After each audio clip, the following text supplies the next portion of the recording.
الشیطان الرجیم بسم اللہ الرحمن الرحیم۔ ناظرین، شب عید قربان ہے، آپ سب کو عید قربان بہت بہت مبارک ہو۔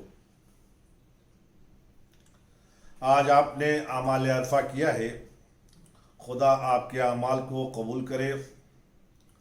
روز عرفہ بھی عیدوں میں سے ایک عید ہے۔ عرفہ کے دن خدا نے اپنے بندوں کو اطاعت و عبادت کے لیے بلایا ہے، دعوت دی ہے۔ آج شیطان ذلیل و حقیر ہے اور آنند درگاہ الہی ہے۔ امام معصوم نے آج کے دن کسی کو مانگتے دیکھا تو فرمایا، وائے ہو تم پر، آج بھی تو غیر خدا سے مانگ رہا ہے، جبکہ آج خدا شکم مادر میں رہنے والے بچے کو بھی عطا کرتا ہے۔ آج جہاں یہ عظیم دن ہے جو ہم نے گزارا ہے، وہیں آج سفیر حسین کی شہادت کا دن تھا۔ آج مسلم غریب کی شہادت کا دن۔ ناظرین، آج کے دن سارے حاجی عرفات میں ہوتے۔ سن 60 ہجری میں یہی حج کا مہینہ ہے، اور ایک کاروان جو ماہ شعبان سے مکے میں قیام پذیر ہے، 8 ذی الحجہ کو مکہ چھوڑ رہا ہے۔ حج کو عمرے میں تبدیل کیا۔ عباس کو آواز دی۔ عباس نے چاہنے والوں کو پکار کے کہا، امام کہہ رہے ہیں احرام کھولو۔ امام کے لشکر سے ایک نے بھی یہ نہ کہا کہ مولا 4 مہینے سے ہم تھے، ایک دن اور رک جائیں، حج مکمل کر لے۔ کسی نے یہ نہیں کہا۔ ان کو پتا تھا کہ کعبے کے چکر لگانے کو حج نہیں کہتے، حسین کی اطاعت کو عبادت کہتے ہیں۔ ان کو معلوم تھا قرب الہی وہی حاصل ہوگا جہاں حجت ہو۔ یاد رکھیے گا، بغیر اطاعت حجت اور معرفت حجت اگر نماز پڑھی تو گویا نماز نہیں پڑھی، اور جس نے بغیر معرفت امام حج کیا تو گویا وہ حاجی نہیں بنا۔ یہی وجہ ہے کہ جب ابو بصیر نے کہا تھا، مولا اس سال بہت حاجی ہے، کہا ابو بصیر سے پوچھ لو وقت کا امام کہاں ہے۔ سب نے انکار کیا، لیکن ایک نابینا بول اٹھا، ابو بصیر تیری عقل کو کیا ہوا؟ وقت کا امام سامنے کھڑا ہے، تو پوچھ رہا ہے کہ امام کہاں ہے؟ تو ابو بصیر نے کہا کہ آپ نابینا ہے، آپ کو کیسے معلوم؟ کہا معرفت امام کے لیے آنکھوں کی ضرورت نہیں ہوتی، دل کی ضرورت ہوا کرتی ہے۔ عزیزان گرامی، حج معرفت حجت کے ساتھ اعمال ارکان کو بجا لانے کو کہتے ہیں۔ وہ لوگ خوش نصیب ہیں جو حج ادا کر رہے ہیں۔ یاد رکھیے گا، ہر عمل حج ایک معجزہ ہے، خدا کی نشانی اور دلیل ہے۔ حج خدا کے وجود اور نبی کی صداقت پہ دلیل ہے۔ ذرا سوچئے گا، گھر اللہ کا، بنانے والا نبی، اور جس کے لیے بنا وہ علی۔ اگر بنانے والے کے پیر کے نشان کو خدا نے باقی رکھا تو جس کے لیے بنایا اس کے در کو بھی آج تک باقی رکھا۔ حج کا ہر رکن کسی نہ کسی کی یاد ہے۔ احرام و وقوف عرفات آدم و حوا کی یاد ہے۔ وقوف مزدلفہ شیطان سے بچنے کا وسیلہ ہے۔ وقوف منی حضرت ابراہیم کی یاد ہے۔ قربانی حضرت اسماعیل کی یاد ہے۔ پتھر مارنا شیطان سے بیزاری کا نام ہے۔ طواف خدا کی وحدانیت کا اقرار ہے۔ صحیح صفا و مروہ حاجہ کی محبت کی یاد ہے۔ بس ان نشانیوں کو دیکھتے جاؤ، خدا کی معرفت حاصل کرتے جاؤ۔ حج دراصل نفس کے محاسبے کا نام ہے۔ جو جرم کیے ہیں، چاہے یہ جرم مال کے حساب سے ہو یا عمل کے حساب سے، جسم کے اعتبار سے ہو یا ذہن کے اعتبار سے یا عقیدے کے اعتبار سے، سب کو ذہن میں رکھو، پھر خدا سے اعتراف جرم کرو، خدا قبول کرے گا۔ ایک بات اور یاد رکھیے گا حج پہ جانے والوں، انشاءاللہ خدا اس سال نہیں اگلے سال آپ کو حج نصیب کرے۔ کہ خدا سے رشتہ بنانے جانا چاہتے ہو تو پہلے اپنوں سے رشتہ جوڑنا سیکھو۔ احرام ایک طرح کا لباس، سفید سب رنگ خدا کا ہے، سفید کیوں؟ لیکن دو ایسے وقت ہیں جہاں لباس سفید کا حکم ہے، ایک احرام حج کے لیے، ایک کفن کے لیے۔ جانتے ہیں کیوں؟ جب لباس سفید ہوتا ہے تو انسان خود کو بچاتا ہے کہ دھاگ دھبا داغ نہ لگے، کثیف لباس نہ ہو۔ تو جب لباس کا اتنا خیال رکھا جاتا ہے، تو جب انسان احرام باندھ کے خدا کے بارگاہ میں جاتا ہے تو یہ کہتا ہے پروردگار میں اپنے گناہوں کو چھوڑ کے آ رہا ہوں، اپنے گناہوں کی معذرت چاہتا ہوں، معافی چاہتا ہوں۔ اس لیے روایت ہے کہ جس نے حج کر لیا گویا وہ ایسے ہو گیا جیسے ابھی ابھی اپنی ماں کے کوکھ سے متولد ہوا ہے۔ اور کفن کے لیے بھی سفید کپڑا اس لیے پہنایا جاتا کہ دنیا کو سے اعلان کرتا ہے مردہ کہ میں جا رہا ہوں، کفن سفید لے کے جا رہا ہوں، ہمارے دامن پہ کوئی دھبا نہیں۔ خدا کرے کہ جب ہم اس دنیا سے جائیں تو کفن کے ساتھ ساتھ ہمارا جسم و ہمارا اعمال بھی پکارے کہ اس سے کوئی گناہ سرزد نہیں ہوا۔ عرفات توبہ و استغفار کر کے خود کو بری کیا جاتا ہے، گناہوں سے اعلان برات کیا جاتا۔ پھر اس کے بعد ارکان حج کو بجا لانے کے لیے آگے انسان مزدلفہ میں آتا ہے، اور مزدلفہ میں آ کے انسان کنکڑیاں چنتا ہے شیطان کو مارنے کے لیے۔ یعنی شیطان جب وسوسہ ڈالے تو انسان کے پاس اسلحہ ہو جس سے وہ شیطان کا مقابلہ کر سکے۔ یہ کنکڑی چننا نہیں ہے، اس بات کا اعلان ہے کہ جب کبھی شیطان نے حملہ کرنے کی کوشش کی تو ہمارے پاس تقوی کا اسلحہ ہو، ہمارے پاس استغفار کا اسلحہ ہو، ہمارے پاس توبے کا اسلحہ ہو کہ ہم شیطان سے اس کا مقابلہ کر سکیں۔ مینا میں انسان جا کے قربانی دیتا ہے۔ قربانی یعنی ایثار، جو کچھ خود کے لیے سب سے زیادہ پسندیدہ ہو اسے خدا کی راہ میں قربان کیا جاتا ہے، قربانی اسے کہتے ہیں۔ اس کے بعد طواف، کعبے کا 7 چکر حجر اسود سے شروع ہوتا ہے، حجر اسود پہ ختم ہوتا ہے۔ ناظرین یاد رکھیے گا مکے میں 4 پتھر ہیں، 3 کعبے سے دور ہیں، ایک کعبے سے منسلک ہے۔ جو کعبے سے دور ہے اسے مارا جاتا ہے، جو کعبے سے منسلک ہے اسے چوما جاتا ہے۔ پتھر 4 ہیں، 3 کو مارا جاتا ہے، ایک کو چوما جاتا ہے۔ میں نہیں جانتا یہ 3 کی عادات سن کر آپ کے ذہن عالیہ کہاں تک پہنچے، لیکن یاد رکھیے گا ہم نے تاریخ میں جب بھی دیکھے شیطان 3 ہی نظر آئے، اور 3 پر پتھر مارنا ارکان حج میں ہے۔ اگر کسی نے پتھر نہیں مارا تو اس نے ارکان حج پورا نہیں کیا۔ اس کے بعد صحیح کی جاتی ہے، صفا و مروہ کے درمیان دوڑا جاتا ہے۔ اس بیوی کی یاد میں جو اپنے بیٹے کے پیاس کی تشنگی کو برداشت نہ کر سکی، اب پانی کی تلاش میں صفا و مروہ کے درمیان دوڑ رہی تھی، اللہ نے اسے اتنا پسند کیا کہ ارکان حج میں اس کا شمار ہو گیا۔ ایک جملہ کہہ دوں، جب جناب اسماعیل کی ماں ہاجرہ اپنے بیٹے کی تشنگی بجھانے کے لیے صفا و مروہ کے درمیان دوڑی تو اللہ نے اسے ارکان حج قرار دے دیا۔ تو جب حسین کی ماں زہرا کربلا میں حسین کے لیے پانی کے لیے مسترب رہی تو اللہ اگر کربلا کو کربلا معلیٰ بنا دے تو مسلمانوں تعجب کیوں کرتے ہو؟ کل روزے عید ہے، آپ خود کو آج آمادہ کر رہے ہیں قربانی دینے کے لیے۔ قربانی کا مطلب صرف یہ نہیں ہے کہ ایک جانور کو ذبح کر دیا جائے، قربانی کا مطلب یہ ہے کہ اللہ کی راہ میں ایثار، اللہ کی راہ میں جو سب سے زیادہ انسان پسند کرتا ہو اسے راہ خدا میں قربان کر دے۔ آپ کو یہ عید سعید بہت بہت مبارک ہو۔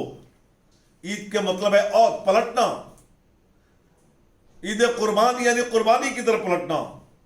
قربانی اس وقت ممکن نہیں جب تک نفس ذبح نہ کیا جائے۔ قربانی سے قرب الہی حاصل کیا جاتا ہے۔ قربانی کبھی مال کی ہوتی ہے اور کبھی اولاد کی اور کبھی جان کی، اور آج جس کی یاد میں یہ عید منائی جاتی ہے، حضرت ابراہیم نے ان تینوں قربانیوں کو ادا کیا، اور خدا نے ہر قربانی پر ایک عہدہ عطا کیا۔ نبی تھے، مال قربان کیا تو رسول بنے، پھر جان قربان کیا تو رسول سے خلیل بنے، اور جب اولاد کو قربان کیا تو خلیل سے امام بنے۔ جتنی قربانیاں اتنا عہدہ۔ ابراہیم نے قربانی دینے کے لیے چھری چلا دی تھی، بیٹا ذبح نہ ہوا تھا، خدا نے دمبا بھیج دیا، مگر انعام دیا کہ میں نے تمہیں لوگوں کا امام بنایا۔ اور حسین نے قربانی دے دی، اکبر کے سینے سے برچھی کی آنی نکالی تو خدا نے آواز دی، تو نے ذبح عظیم کو پورا کیا تو میں تمہیں بھی عہدہ دوں گا۔ تیرے جد کو امام بنایا تھا ایک بیٹے کی قربانی پہ، تم نے 72 قربانیاں دی ہے، تو امامت تیری نسل میں رہے گی، اب قیامت تک امامت حسین کی نسل میں۔ دیکھیے، خدا تک نہ یہ خون پہنچتا ہے نہ گوشت، بلکہ جذبہ قربانی، وہ تقوی پہنچتا ہے جو ہمارے اور آپ کے دل میں ہوتا ہے۔ قربانی یعنی وہ چیز جو تمہیں پسند ہو، خدا کی راہ میں دے دینا، جسے تم پسند کرتے ہو اسے دے دینا۔ اور جب انسان خدا کے لیے قربانی دیتا ہے تو خدا اسے فنا نہیں ہونے دیتا، بلکہ بقا عطا کر دیتا ہے۔ ہزاروں سال پہلے ابراہیم نے قربانی دی تھی، خدا نے اسے سنت ابراہیم قرار دے دیا، اور سنت ہی نہیں، حج پہ جانے والوں کے لیے واجب قرار دے دیا۔ عید قربان خواہشات نفس پر بندگی کی فتح کا اعلان ہے۔ حضرت ابراہیم نے اسماعیل کو قربان کرنا چاہا، دمبا آ گیا۔ اس واقعے کے بعد آج تک اس کی یاد منائی جاتی ہے۔ حج میں یہ واجب ہے، غیر حج سنت موقدہ ہے، اور قربانی کا سلسلہ حضرت ابراہیم سے پہلے بھی تھا۔ ہر ادیان میں قربانی ہے۔ سب سے پہلے قربانی حابیل و قابیل نے دی، خدا نے ایک کی قبول کر لی، دوسرے کی رد۔ دونوں نبی کے بیٹے تھے، ایک آغوش ہوا میں پلے تھے، مگر تقوی میں حابیل عظیم تھا، ان کی قربانی قبول ہو گئی۔ یہ قربانی کا سلسلہ آگے چلا، ابراہیم تک پہنچا۔ حصول رضا الہی کی خاطر ابراہیم نے پہلے وطن کو چھوڑا، دولت چھوڑی، بادشاہ وقت سے ٹکرا گئے، خدا کی خاطر بیوی بچے کو ریگستان میں چھوڑا، پھر آگ میں چلے، بیٹے کو قربان کر دیا۔ بس خدا نے اس ایثار کو دیکھا، اس قربانی کو دیکھا تو تا قیامت لازم قرار دے دیا کہ ان کی یاد منائی جائے۔ حضرت ابراہیم کی یہ قربانی آگے بڑھی اور رسول اکرم کو ارث میں ملی۔ کسی نے پوچھا، یا رسول اللہ یہ قربانی کیا ہے؟ کہا، میرے جد ابراہیم کی سنت ہے۔ آبادی، یا رسول اللہ پھر اس کے بدلے میں ہمیں کیا ملے گا؟ فرمایا، ہر بال کے بدلے ایک نیکی ملے گی۔ ام سلمہ نے پوچھا، کیا قربانی کے لیے قرض لے سکتی ہوں؟ فرمایا، ہاں، اس قرض کو خدا ادا کرے گا۔ قربانی دراصل نفس پر پیروزی کا اعلان ہے، نیاز مندوں کی مدد ہے، فقراء نیاز مند بہرمند ہو سکے اس لیے قربانی ہوتی ہے۔ اس لیے حکم بھی ہے 3 حصے کیے جائیں، ان 3 حصوں میں ایک حصہ فقراء کا ہے۔ گناہوں سے بخشش کا سہارا ہے قربانی۔ امام صادق فرماتے ہیں کہ پہلا قطرہ زمین پر قربانی کا گرتا ہے تو خدا قربانی کرنے والے کے تمام گناہ معاف کر دیتا ہے۔ قربانی سبب خیر و برکت ہے۔ قربانی خدا کی نشانیوں میں اور شاعر الہی ہے۔ یہ صاحب قربانی کے لیے خیر و برکت قرار پاتا ہے۔ قربانی تقرب الہی کا وسیلہ ہے۔ امام علی فرماتے ہیں کہ اگر لوگوں کو اس کے اجر کا پتہ چل جائے کہ قربانی کا اجر کیا ہے تو کوئی ایسا نہ رہے گا جو قربانی نہ کرے۔ لیکن ایک بات کا خیال رکھا جائے، قربانی صرف خدا کے لیے۔ آج کل افسوس کہ قربانی میں نمائش کا عنصر بہت زیادہ دیکھنے کو آ رہا ہے۔ لوگ فخریہ بیان کرتے، میرا بکرا اتنے کا ہے، میرا بکرا اتنے کا ہے۔ یہ ریاکاری ہے، اس سے ثواب کے بجائے گناہ خریدا جا رہا ہے۔ آپ کے پاس اللہ نے دولت دی ہے، آپ اچھے جانوروں کو خریدیں، لیکن لوگوں کو نمائش تو نہ کریں۔ لوگوں کو یہ طرح بتائیں میرا اتنے کا ہے، میرا اتنے کا، میرا اتنے کا۔ آپ کو کیا معلوم کہ خدا کس کی قربانی کو قبول کر لے گا. تمہارا اتنا مہنگا قربانی شاید خدا قربانی قبول کرے یا نہ کرے. نہ معلوم کس غریب کا ایک چھوٹا سا بکرا قربانی کے لیے خدا قبول کر لے. نمائش کے بعد دوسرا جو ہمارے کے مرد آ گیا ہے وہ تقسیم غیر منصفانہ ہے. گوشت کے اچھے اچھے ٹکڑے اپنے لیے رکھ لیے جاتے ہیں، جبکہ حکم ہے کہ گوشت کے 3 حصے کیے جائیں، ایک اپنے اور اہل و عیال کے لیے، ایک ہمسایہ اور دوست احباب کے لیے، اور ایک فقراء و مساکین کے لیے. اگر اس طرح سے قربانی کے گوشت تقسیم نہیں ہوتے ہیں تو گویا ہمارا نفس ابھی خدا کے لیے، خدا کے حکم پر سر تسلیم نہیں کر رہا ہے، بلکہ نفس پر ہم قابض نہیں ہیں، بلکہ نفس کے ہم پیروکار ہیں. اچھے اچھے گوشت اپنے فریج میں رکھے جا رہے ہیں. ناظرین، اس سے ہمیں بچنا چاہیے. خدا صرف صاحبان تقوی کے اعمال کو قبول کرتا ہے. آج موبائل پر ایک عبرت انگیز پوسٹ نظر آیا، میں چاہتا ہوں آپ کے سامنے بیان کر دوں. ایک خانوادہ ہے، شوہر ہے، بیوی ہے، اس کی بچی ہے. روزے عید قربان ہے. بچی ماں باپ سے مچل کے کہتی ہے کہ آج تو ہمیں گوشت کھانے کو ملے گا، اس لیے کہ ہمسائے میں جو ڈاکٹر ہے انہوں نے بکرا خریدا ہے، جو مولوی صاحب ہے انہوں نے بکرا خریدا ہے، جو تاجر ہے انہوں نے بکرا خریدا ہے. بہت مدت ہو گئی ہمیں گوشت کھائے ہوئے، آج عید کے طفیل میں ہمیں گوشت کھانا نصیب ہوگا. اس کے والد نماز کو جاتے ہیں، نماز سے پلٹ کے آ جاتے ہیں، وقت گزرتا رہتا ہے، لیکن اس گھر میں کسی نے گوشت نہیں پہنچایا. بیوی نے شوہر سے کہا کہ بیٹی کے خاطر آپ خود چلے جائیں. چنانچہ یہ شخص اپنے آپ پر جبر کرتے ہوئے مولوی صاحب کے گھر پہ پہنچا، اس تاجی کے گھر پہ پہنچا، اس ڈاکٹر کے گھر پہ پہنچا، لیکن اسے گوشت تو نہیں ملا. اسے توہین آمیز جملے ملے کہ چلے آتے ہیں گوشت لینے کے لیے. کاش یہ کہنے کے پہلے وہ سوچتے کہ قربانی کس کے لیے کی ہے، اگر انہیں نہ دے تو پھر کسے دے. مایوس ہو کے یہ شخص لوٹ آتا ہے. ابھی تھوڑی دیر گزرتی ہے کہ کسی نے دق الباب کیا، دروازہ کھولا تو کیا دیکھا؟ سامنے ٹھیلے پر سبزیاں بیچنے والا ایک نوجوان ایک تھیلے میں چند کلو گوشت کا لیے ہوئے حاضر ہے، کہہ رہا ہے کہ ہم نے قربانی کی ہے، اور قربانی کا گوشت آپ سے بہتر کسے ہے، جی اسے دیا جائے. اس نے گوشت لیا، اسے بہت سی دعائیں دی، بات ختم ہو گئی. ادھر 4 دن تک برق نادارت تھی، یعنی بجلی نہیں تھی. یہ فریج میں رکھے ہوئے گوشت بدبودار ہو گئے. 4 روز کے بعد یہی بچی اپنے باپ کے ساتھ باہر جاتی ہے تو کیا دیکھتی ہے؟ ڈاکٹر صاحب، مولوی صاحب، تاجر صاحب وہ گوشت جو فریج میں رکھے تھے، جو بدبودار ہو چکا تھا، اسے پھینک رہے تھے اور کتے اسے کھا رہے تھے. بچی نے مچل کے باپ سے پوچھا، بابا اتنا بتا دو، کیا قربانی کتوں کے لیے ہوئی تھی؟ کیا قربانی کتوں کے لیے ہوئی تھی؟ بہت عبرت آمیز جملہ ہے. قربانی کرنے والوں ذرا خیال رکھنا کہ کہیں ایسا نہ ہو کہ تمہاری قربانی بھی جانوروں کے لیے ہو جو مساکین ہیں ان تک نہ پہنچا سکو. عزیزو، ایسا نہ ہو کہ ہماری قربانی ضائع ہو جائے. ہمیں غریبوں اور ہمسایوں کو یاد رکھنا ہوگا.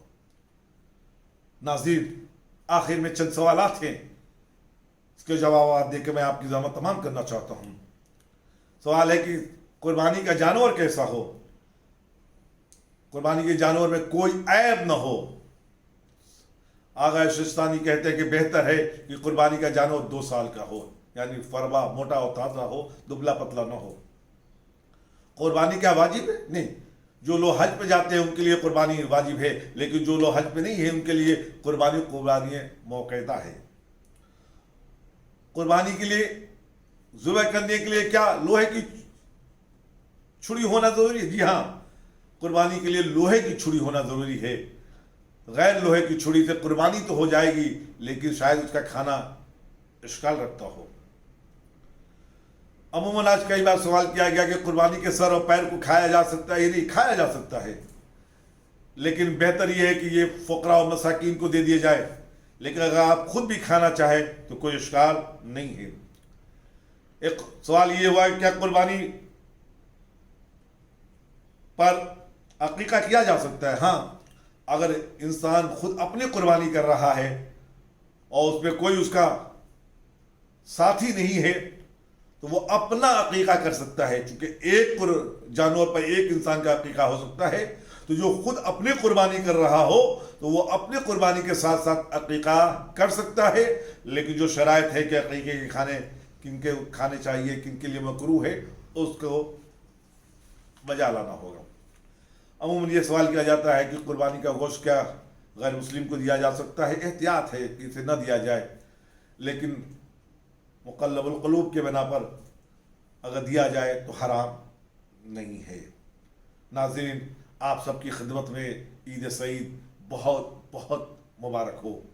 آئیں آج دعا کرے پروردگار تجھے واسطہ ہے اس عید کا کہ ہم سب کے لیے یہ عید عظیم قرار دے۔ خدایا آج کے دن ہمارے جھولیوں کو اپنی رحمتوں سے پر کر دے۔ خدایا آج کے دن اس بیماری ناگہانی سے ملت اسلامیہ کو نجات عطا فرما، اور جو لوگ اس میں ملوث ہو چکے ہیں خدایا انہیں صحت کاملہ عطا فرما۔ خدایا آج کے دن یہ دعا ہے کہ ہم سب کے مقدر میں اپنے گھر اور کربلا کی زیارت تحریر فرما، وہاں تک پہنچنے کے اسباب فراہم فرما۔ خدایا ہماری عبادات کو، ہمارے استغفار کو، ہمارے قربانیوں کو قبول فرما۔ خدایا جو ہمارے اعزاء اس دنیا سے جا چکے ہیں، مخصوصاً میرے والدین کو اپنے جوار رحمت میں جگہ عطا فرما، ان کے گناہوں کو درگزر فرما، ان کے درجات کو عالی سے اعلیٰ تر فرما۔ والسلام علیکم ورحمۃ اللہ وبرکاتہ۔